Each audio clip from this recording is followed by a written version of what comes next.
I have a movie night. It's a tradition that I've maintained since I was released, where once a week I take the time to watch a film. Generally, it's a classic movie that I've enjoyed in the past and would like to see again, but sometimes it's a newer release. This last week, it was The Fugitive, Harrison Ford. As I was watching it, I got to the scene where Richard Kimball is being transported to the prison facing the death penalty.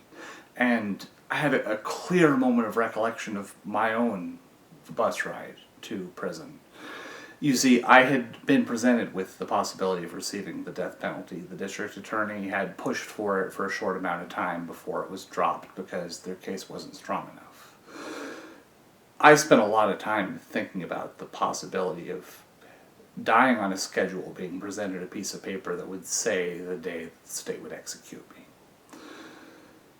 On the bus ride to San Quentin, it was just myself and two officers.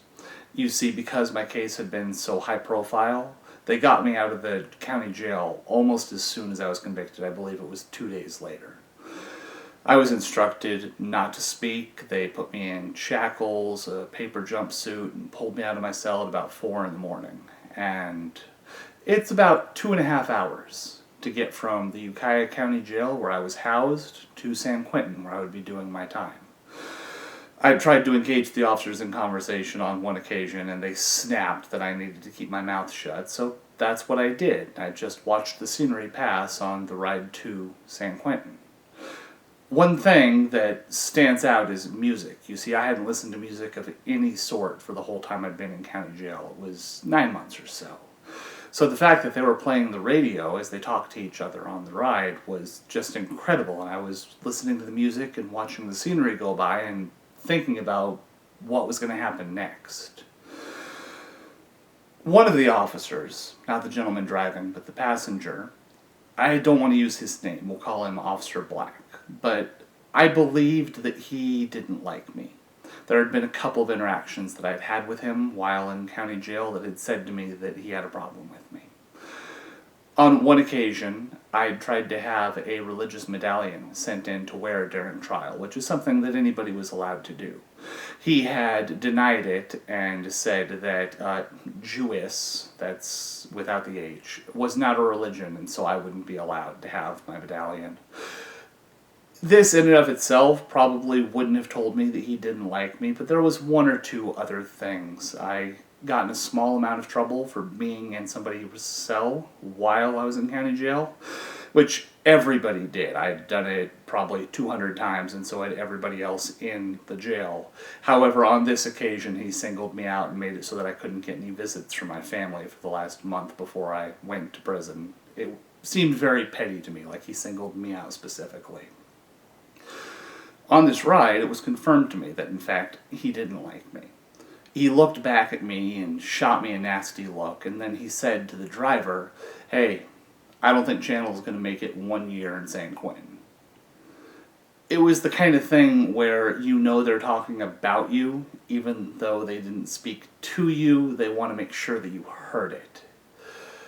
They laughed about it for a moment, and I had a moment of clarity. Things kind of froze, where I resolved to myself that I didn't care what anybody thought. I was going to make it through San Quentin. I was going to make it through whatever my prison term entailed. I was going to make it home to my family. As I was experiencing these emotions, equal parts terror and resolution, a song came on the radio. "The Boys Are Back in Town" by Thin Lizzy. I'm not arguing this is some classic masterpiece of rock. It's just a song. But for the rest of my life, whenever I heard it, I was taken back to that moment. I could feel the terror deep in my stomach as a 20-year-old who hadn't lived a lot of life and who didn't know how to stand up for himself was introduced to this idea that he was going to a terrible place, San Quentin, and that two officers said that he wouldn't live through it.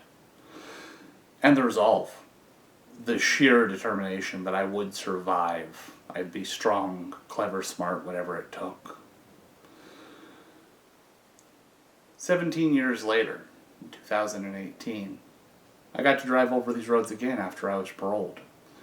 I was released from Chowchilla State Prison in Central California. My wife and my mother picked me up, and we had a lovely couple of days where I got to not be in prison and experience the real world again.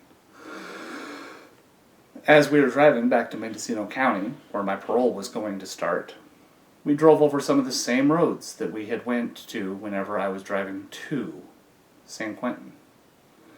I asked my mother if she could download the song "The Boys Were Back in Town" by Thin Lizzy, and she did. I listened to it one more time on those same roads. I felt that resolve, that terror, and I looked back over my time, and I realized that I had made the wrong commitment. I shouldn't have sworn to survive. Plenty of people survive prison, and it means very little. What I should have promised myself was that I wouldn't allow it to change me, to destroy who I was. Because if there's one thing that I managed to do while incarcerated that I feel a little bit of pride in, it's that I walked out with the same moral convictions, the same decency that I had whenever I went to prison. Which is the thing, the single thing that I learned while incarcerated that I wish I could share with anybody, is that you don't have to let your environment and your experiences define who you are. Right is right, and wrong is wrong. And it doesn't matter what environment you're in. You have to know who you are and stand up for what you know is right. Because whenever you let your environment dictate your morals, you stop being yourself and you start just being a product of where you are and what happens to you. So if you are confronted with hardship, do what you have to. Be smart, strong, clever, endure, overcome. But do not allow it to change who you are. Because losing yourself is just as awful as anything else an environment can do to you.